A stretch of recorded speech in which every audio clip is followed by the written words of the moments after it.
Given the ability to re-engineer bodies and brains and minds, then our imagination too is up for grabs. So I can tell you what sapiens like us would like to do with things like bioengineering or direct brain-computer interfaces. They would like to extend their lifespans, to be more healthy, to be more beautiful. But once you change the basic parameters of the human brain and of the human mind, I have absolutely no idea what the new kinds of entities would like to do with these technologies. I mean, so far in history, what we have seen is humans, just like us, changing the world outside them. So they cut down forests, they build bridges, they build factories, all kinds of things. But the real change now is that we are gaining the ability to start re-engineering not the world outside us, but the world inside us, inside the body and the brain. By definition, you don't know where this is leading because you're still stuck with your brain. It's happening on three fronts. There is biological engineering, which is taking the body as we know it, as natural selection shaped it, and basically speeding up natural selection.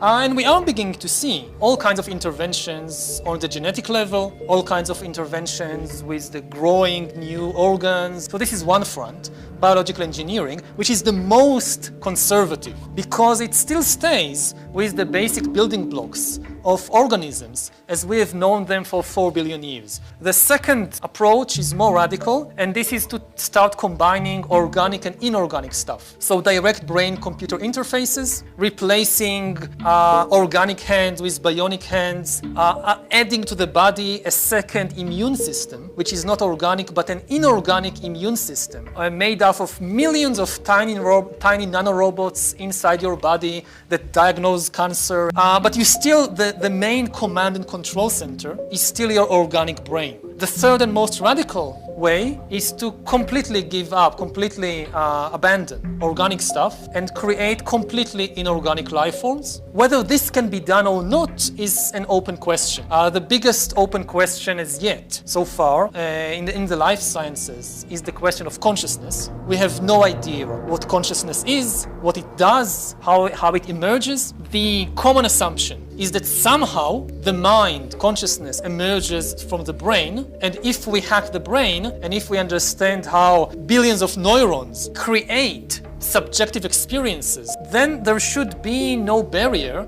for recreating these kinds of experiences based on silicon and not carbon, based on computers and not brains. At present, it's just a dogma. We are still far from really understanding consciousness.